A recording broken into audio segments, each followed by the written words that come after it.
Hola a todos y a todas, bienvenidos a mi canal. Yo soy Cier y hoy vamos a continuar con Isis sin velo. Así que espero que estéis muy bien y vamos a continuar por donde nos quedamos en el vídeo anterior. Y comenzamos así. Por otra parte, junto con restos humanos, se han encontrado utensilios en prueba de que en aquella remota época se ejercitaba ya el hombre en la caza y sabía edificar chozas.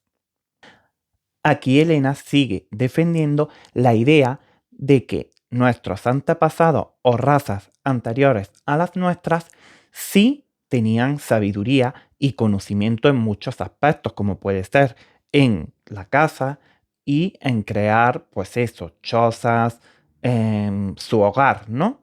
En resumen sería eso, crear su hogar, que no eran seres o personas o humanos totalmente inconscientes, ni perdidos, ni que iban así divagando sin saber dónde estaban, dónde no estaban, ¿no? Porque la teoría de la evolución nos dice eso, que vamos de menos a más.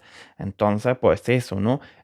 Por ejemplo, un mono muy arcaico, pues no tenía esa sabiduría de cazar o de crear su propio hogar o de crear chozas. Entonces se nos da a entender como que no sabían absolutamente nada y que vivían y sobrevivían por inercia y sin saber absolutamente nada. Y aquí ya ella está refutando esa teoría que supuestamente en épocas donde el ser humano no sabía hacer absolutamente nada o no tenía conciencia de absolutamente nada, pues se han encontrado utensilios y herramientas donde se demuestra que realmente sí tenían conocimiento, sí tenían sabiduría y sí tenían esa conciencia, ¿no? Y sobre todo esa motivación por hacer, ¿no? Por descubrir. Ya no estamos tanto en qué sí y en qué no se encontraban, ¿no?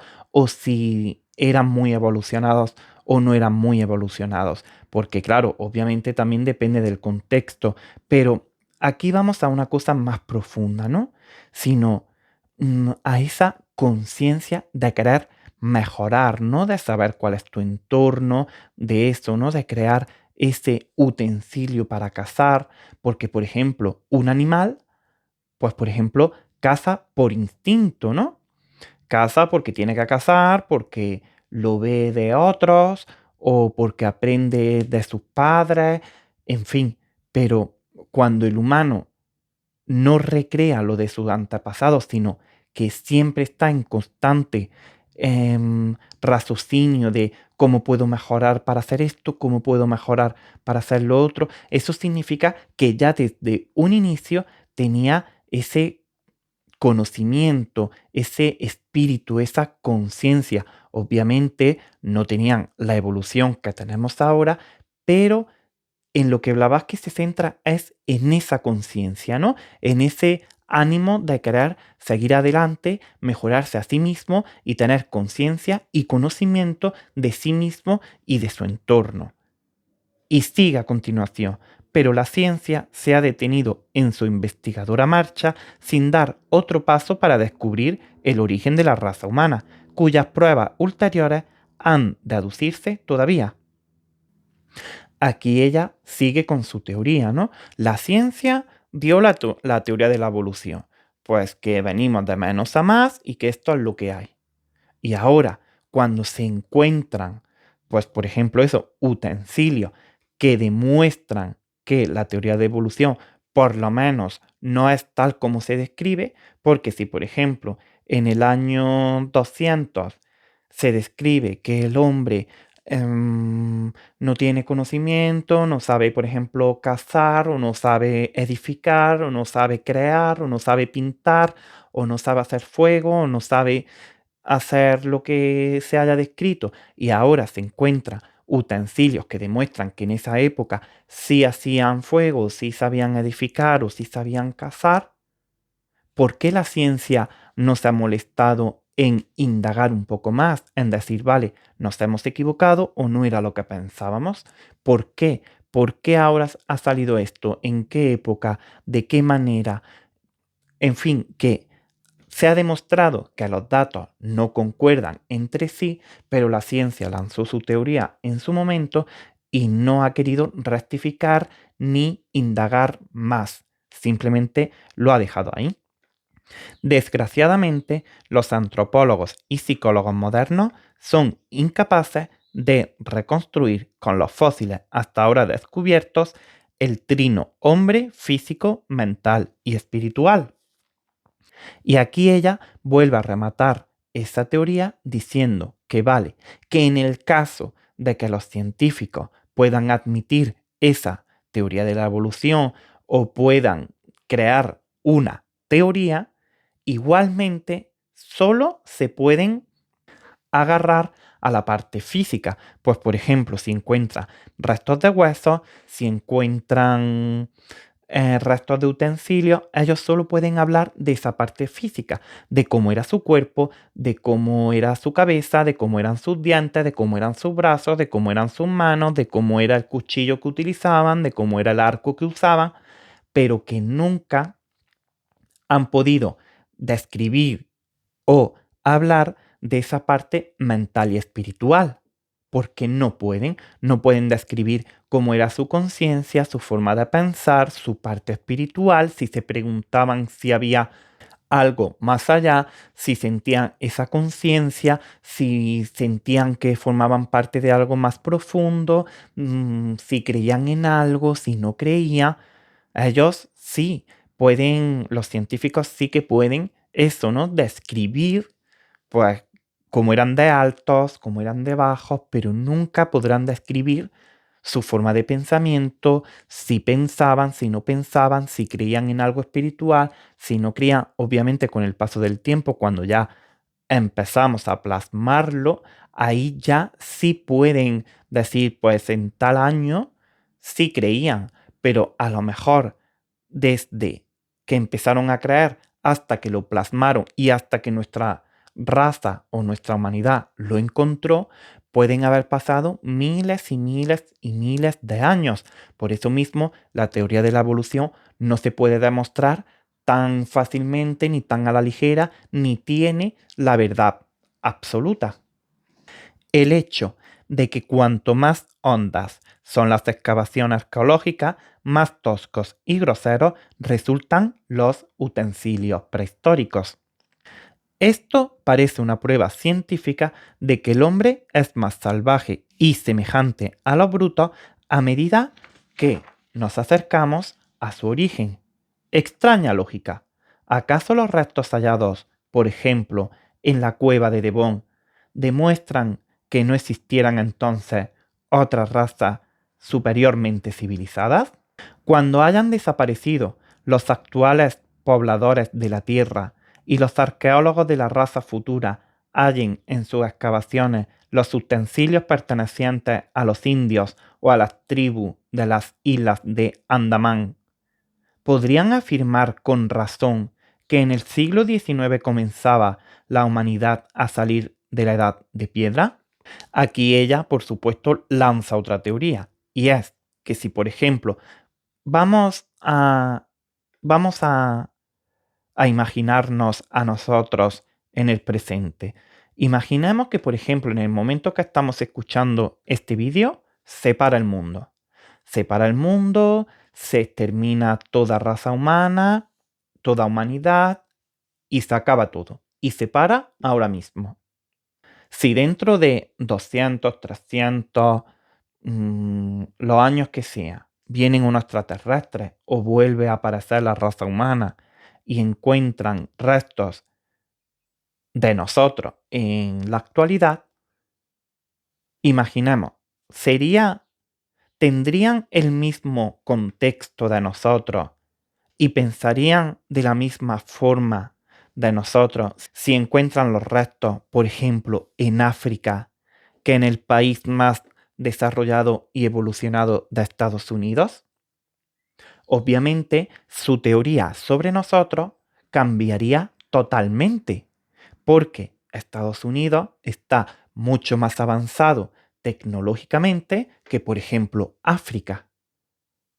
Entonces, todas las armas, todos los monumentos o todo lo que tiene Estados Unidos es completamente diferente y mucho más evolucionado que lo que tiene África. Entonces, si encuentran las ruinas de África, pensarán de nosotros, pues que éramos una raza humana muy poco evolucionada, con muy pocos utensilios, con cosas muy simples, con materiales muy simples, sin tecnología, etcétera, etcétera, etcétera. Si encontraran restos en Estados Unidos, dirían que éramos seres muy evolucionados, que éramos muy inteligentes, tecnológicamente hablando, etcétera, etcétera, etcétera. Entonces, el contexto cambia completamente. Y esto es lo que está defendiendo Blavatsky. Nosotros hemos encontrado restos en una parte del mundo y a través de esos restos nosotros hemos creado una idea y una evolución. Pero si de repente hoy mismo se encontraran restos en el fondo del mar de una civilización mucho más antigua y mucho más evolucionada, toda nuestra teoría científica cambiaría completa y absolutamente. Y aquí Blavatsky no está poniendo en duda la ciencia, no está poniendo en duda que lo que diga sea verdad. Lo que ella pone en duda es que se da por verdad absoluta, como si la ciencia tuviese todo el contexto, tuviese toda la sabiduría, hubiese vivido en todas las partes del mundo y hubiese encontrado todo y todo lo supiera y todo fuese tal y como dice la ciencia. Ella simplemente pone en duda que tenga la verdad absoluta, no que lo que diga no sea verdad o sea verdad, pero siempre teniendo en cuenta el contexto, que es que no tiene la verdad absoluta, ni todo el panorama completo. Hasta hace muy poco estaba de moda hablar de los insostenibles conceptos de un pasado inculto, como si fuera posible ocultar tras un epigrama las canteras intelectuales en que se labraron tantas reputaciones científicas. Aquí Elena lo que está diciendo es que muchas de las teorías científicas proceden de nuestros antepasados, de pensamientos y teorías de nuestros antepasados, pero que la ciencia materialista no para de insistir en que son descubrimientos nuevos, en rechazar todo lo que venga de nuestros antepasados y simplemente eso, que nosotros, nuestra época, ha sido la que ha descubierto, la que ha evolucionado, la que está evolucionando, la que tiene la verdad, la que tiene todo el conocimiento. Cuando muchas de esas teorías y mucha de esa evolución viene gracias a los descubrimientos de nuestros antepasados y a su forma de pensamiento. Esto, como os he dicho antes, estamos al principio del libro, son ideas que ella está introduciendo. Luego, todas estas ideas, ella las argumenta con ejemplos verídicos, con ejemplos que se pueden consultar por internet o por todos sitios, y ella lo argumenta, y son cosas que yo, por ejemplo, no sabían que existía, y están ahí, y las puedes ver, las puedes estudiar, y realmente esto se argumenta con datos reales, que no es algo que ella lo diga porque sea lo que piensa, o lo diga por decir, o lo diga simplemente por contradecir a la ciencia, que no la está contradiciendo tampoco. Pero esto ya, cuando llegue el momento y ponga esos ejemplos, lo veremos. Así como Tyndall propende fácilmente a mofarse de los antiguos filósofos con cuyas ideas se han pavoneado muchos sabios modernos, así también se inclina de día en día los geólogos a suponer que las razas arcaicas estaban sumidas en profunda barbarie.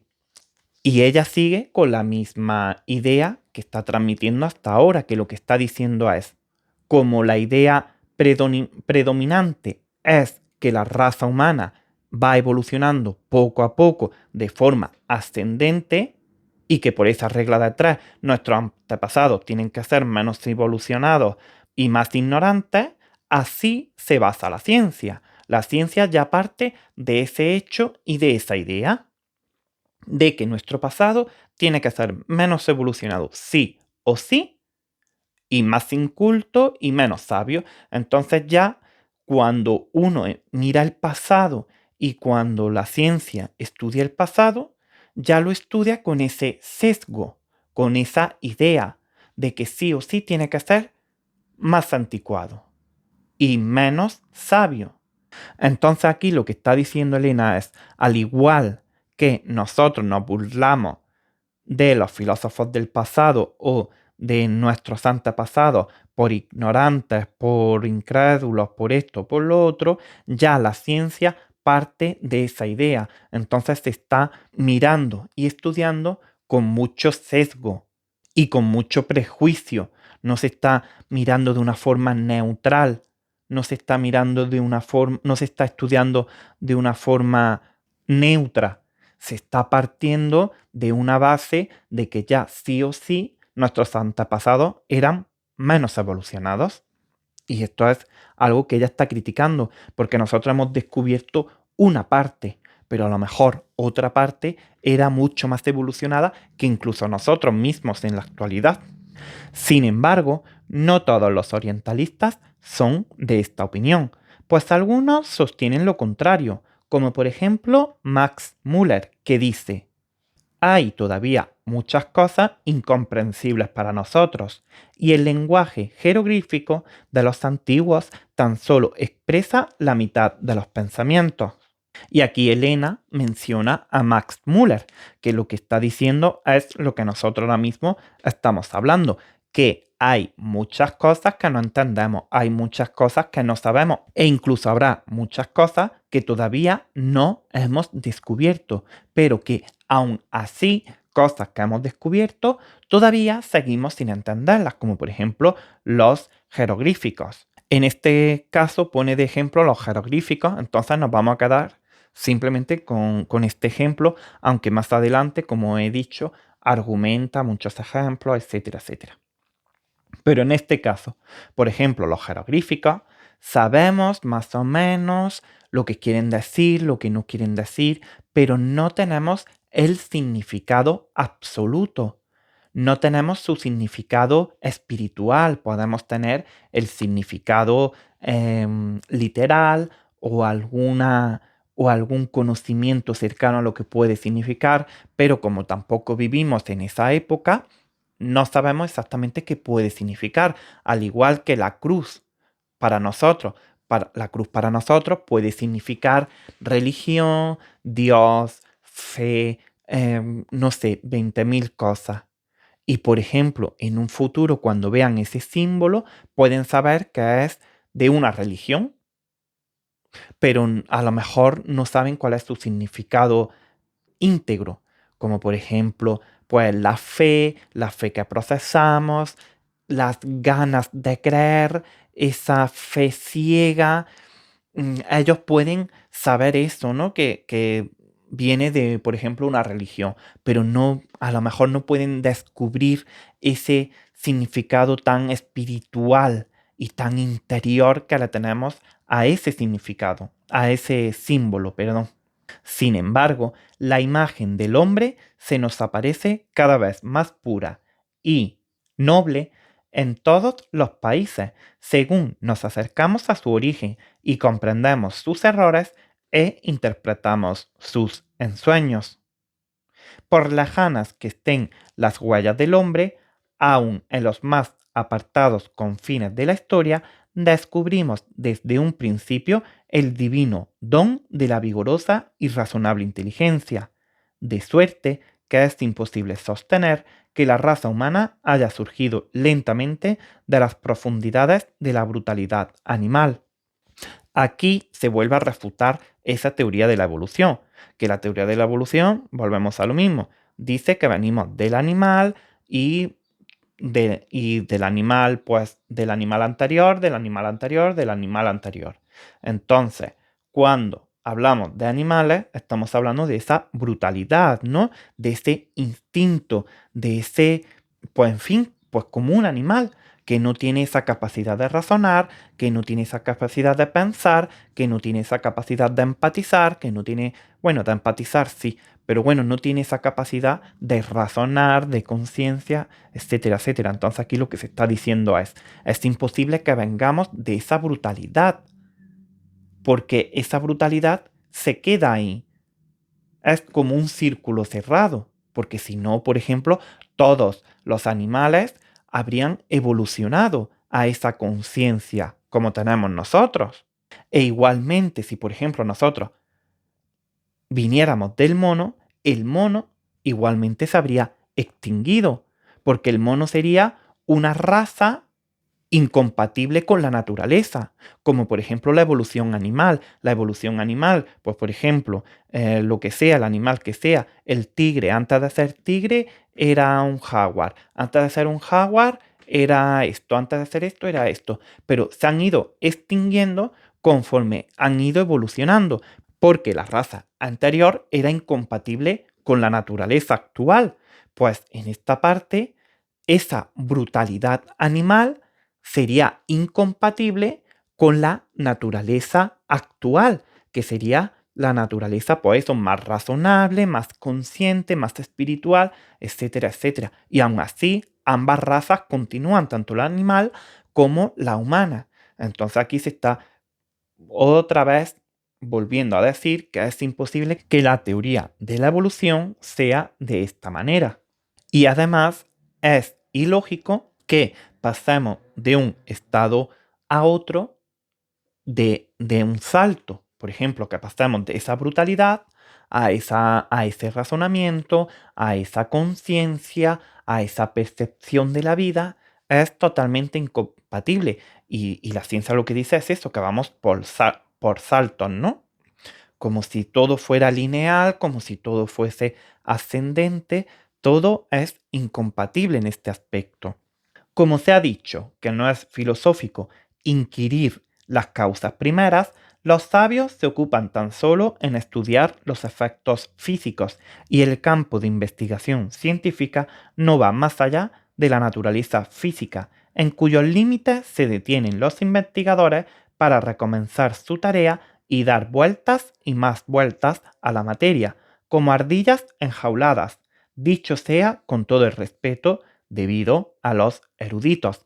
Aquí ella sigue con su crítica, que es que, por ejemplo, los materialistas, sobre todo de aquella época, pues tenían unos principios y uno de los principios eran que en el campo científico y materialista, pues que no cabía la parte filosófica o espiritual. Entonces, por esa regla de atrás, tenían que evitar toda pregunta y toda causa y toda teoría que llevase a esa espiritualidad o a esa creencia.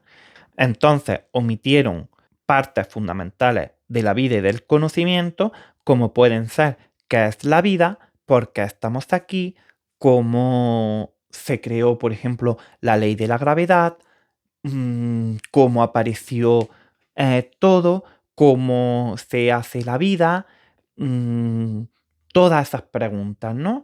Todas esas preguntas que nos hacemos existenciales y todo eso la ciencia lo omitió y hoy en día lo sigue omitiendo porque supuestamente no es filosófico inquirir las causas primeras. Y aquí Elena lo que está diciendo es, sin esa parte filosófica o espiritual, por mucho que la ciencia quiera seguir estudiando, quiera avanzar, no puede, porque la ciencia y la religión unidas son fuertes, pero separadas son débiles e incompletas. Y por eso dice, terminando la frase, dice, se detienen los investigadores para recomenzar su tarea y dar vueltas y más vueltas a la materia. Porque, por ejemplo, la materia, sin quitar, o sea, quitando todo el contexto, pues digamos, ¿no? Vale, hacemos caso a esa teoría de la evolución. Pero si miramos hacia atrás, por ejemplo, vale, pues el humano que había antes del humano, el mono que había antes del mono, Pues una especie, ta, ta, ta, ta, ta, ta. ¿Qué había antes de esa especie? Pues otra especie menos evolucionada, ta, ta, ta, ta, ta, ta, ta, ta, ta. Y así, y así. Y si vamos retrocediendo y seguimos retrocediendo y seguimos retrocediendo, ¿y qué había antes de alguna especie? El mundo, el agua, la tierra. ¿Y qué había antes de la tierra? El fuego. ¿Y qué había antes del fuego? Y no sé qué. ¿Y qué había antes del mundo? El espacio. ¿Y qué había antes del espacio? Entonces, si siempre vamos mirando hacia atrás materialmente, siempre llegamos a un punto en el que no hay explicación, en el que no hay una teoría, en el que no hay nada. Entonces, si no hay nada, nada se puede crear. Porque si seguimos para atrás, para atrás, para atrás, para atrás, para atrás, en algún momento algo lo tuvo que iniciar. Algo de alguna manera tuvo que dar un impulso, se tuvo que iniciar. Porque si no hubiese nada, de la nada, nada existe.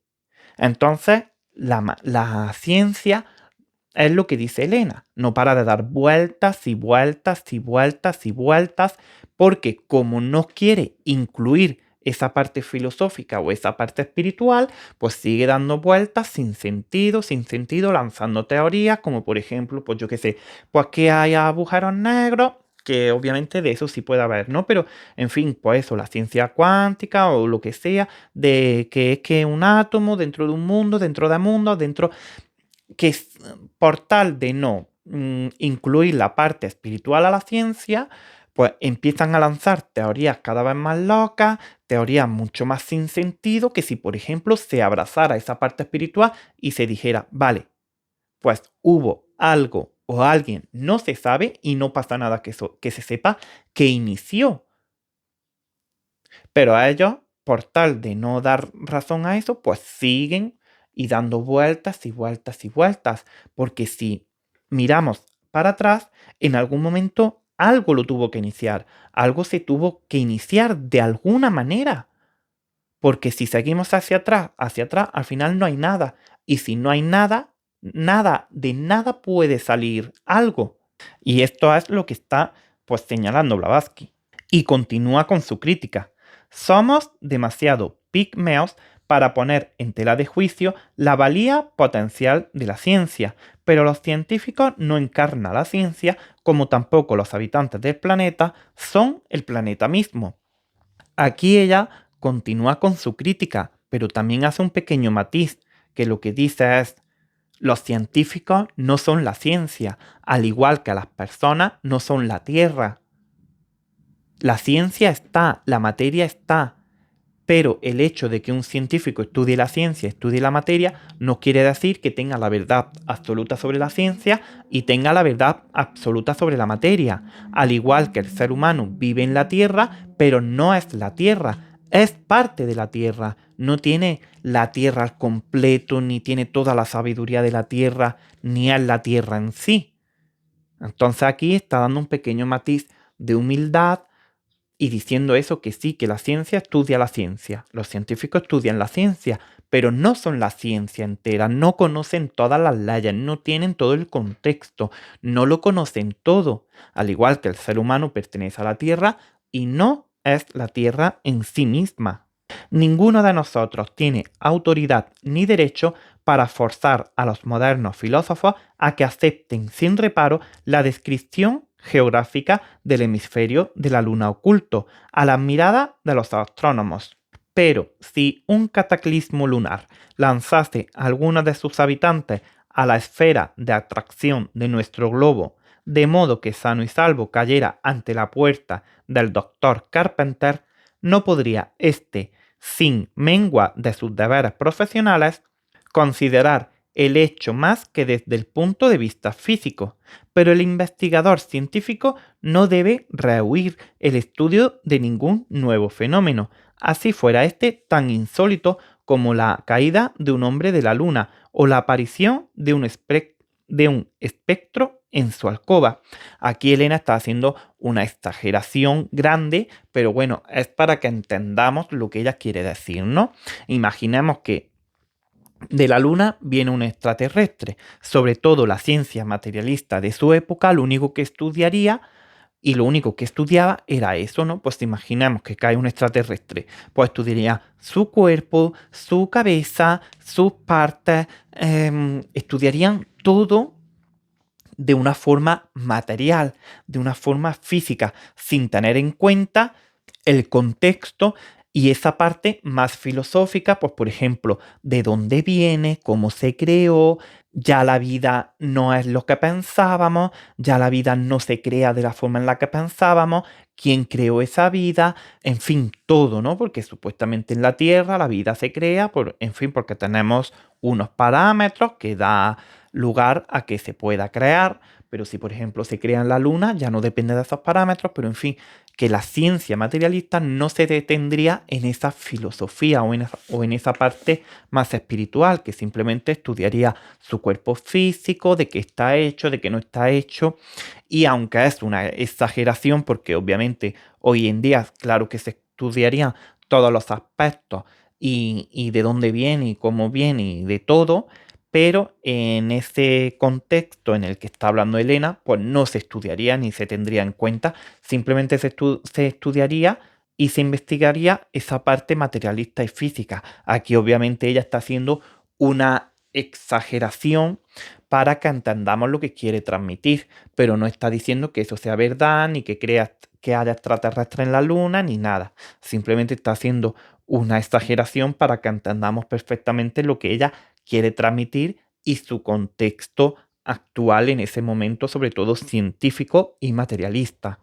Tanto da investigar por el método aristotélico como por el platónico. Aquí ella lo que está diciendo es que ahora el tema que va a tratar se puede tratar tanto desde la parte más científica y más empírica como esta parte más filosófica y espiritual. Está comparando el sistema aristotélico, que es un sistema un poco más empírico, un poco más basado en la evidencia, en lo que vemos en el pasado, en lo que hemos estudiado de una forma materialista, y el platónico, que es esa parte más abstracta, más filosófica, etc. Y dice, pero lo cierto es que los antiguos antropólogos conocían perfectamente las dos naturalezas interna y externa del hombre. Aquí ella ya empieza también con otra teoría, que es que el hombre tiene su parte física, su parte material y luego su parte interna, su parte espiritual, consciente y mental, que ya desde tiempos muy antiguos, desde tiempos ya muy lejanos, ya se sabía de eso, de que el humano estaba compuesto tanto de una parte material como de una parte espiritual. A pesar de las vacilantes hipótesis de los geólogos, empezamos a tener casi diariamente pruebas de las aserciones de aquellos filósofos, quienes dividían la existencia del hombre sobre la Tierra en dilatados ciclos, durante cada uno de los cuales alcanzaban gradualmente la humanidad el pináculo de la civilización, para ir sumiéndose paulatinamente en la más abyecta barbarie. Aquí ella ahora está describiendo la teoría de los ciclos, que ahora más adelante también la desarrolla de una forma más profunda, que es lo que hemos estado hablando antes y en anteriores vídeos, que la ciencia dice que la evolución es de forma lineal ascendente y la filosofía o los antiguos sabios o creencias como por ejemplo la de Blavatsky dice que la evolución se hace de forma, de forma cíclica y que hay, por ejemplo, restos y evidencia de que la humanidad venía de la barbarie, alcanzó su máximo esplendor y su máximo conocimiento y de ahí volvió a la barbarie y de nuevo a su extinción. Y dice a continuación, de los maravillosos monumentos de la antigüedad todavía existentes y de la descripción que hace Heródoto de otros desaparecidos, puede inferirse, aunque no por completo, el eminente arado de progreso a que llegó la humanidad en cada uno de sus pasados ciclos. Ya en la época del célebre historiador griego eran montones de ruinas, muchos templos famosos y pirámides gigantescas a que el padre de la historia llama venerables testigos de la gloria de nuestros remotos antepasados. Elude Heródoto tratar de las cosas divinas y se contrae a describir, según referencias llegadas a sus oídos, los maravillosos subterráneos del laberinto que sirvieron de sepulcro a los reyes iniciados cuyos restos todavía yacen en lugares ocultos. Aquí ella pues sigue desarrollando su teoría de la evolución cíclica, de que se han encontrado restos que han de humanidades que han alcanzado su máximo esplendor y luego de su esplendor han bajado a la barbarie y a su extinción. Y que, por ejemplo, Heródoto describe otras ciudades, otras razas, otras formas de vivir muy evolucionadas, aunque él evita hablar de eso porque pues se tiene de un modo algo secreto, de la sabiduría que había, de transmitir esos libros. Él no quiere porque, pues, por miedo, porque considera que no hay que transmitirlo. Sin embargo, los relatos históricos de la época de los Ptolomeos nos proporcionan elementos bastantes para juzgar de las florecientes civilizaciones de la antigüedad, pues ya entonces habían decaído las ciencias y las artes con pérdida de muchos de sus secretos. En las excavaciones recientemente efectuadas en Marit Bey, al pie mismo de las pirámides, se han encontrado estatuas de madera y otros objetos artísticos cuyo examen muestra que muchísimo antes de las primeras dinastías habían llegado ya los egipcios al refinamiento de la perfección artística, hasta el punto de maravillar a los más entusiastas partidarios del arte helénico. En una de sus obras describe Taylor dicha estatua diciendo que es verdaderamente inimitable la belleza plástica de aquellas testas con ojos de piedras preciosas y párpados de cobre. Bueno, aquí ella está haciendo referencia al arte egipcio, a todo ese arte, a todo ese descubrimiento de sarcófagos, de figuras, de estatuas, a todo eso, ¿no? Cómo se demuestra que, por ejemplo, esos egipcios llegaron a una perfección y a una evolución indudable, y a una perfección y a un estilismo indudable, y cómo de ahí luego pasaron a la barbarie, y cómo según se sigue investigando, se siguen descubriendo, se sigue descubriendo, perdona la redundancia, que cuanto más se excava y cuanto más anterior se llega, más se descubre que estaban mucho más avanzados, estaban mucho más instruidos y sabían muchísimo más, que lo que paradójicamente ahora estamos descubriendo eran ya las últimas ruinas de los egipcios cuando ya estaban en su decadencia, pero que conforme se profundiza más y se llega a más atrás, se descubre que estaban mucho más avanzados, mucho más evolucionados y que tenían esa perfección y esa evolución al igual que nosotros y esa sabiduría al igual que nosotros, quizá enfocada de otra manera o en otro aspecto, como por ejemplo puede ser ese aspecto más espiritual. Nosotros hemos evolucionado más a esa parte más material y más científica, pero que una no niega a la otra y una evolución no tiene que ser menos que otra. Y conforme se sigue investigando e investigando, se llega más a esa época dorada. Pero claro, eso está mucho más atrás en el tiempo de lo que encontramos, porque nosotros encontramos lo último, y lo último era ya en la decadencia. Entonces, cuanto más se investiga, cuanto más se llega atrás, más se confirma esa teoría de los ciclos, de que la humanidad asciende y luego desciende hasta su final.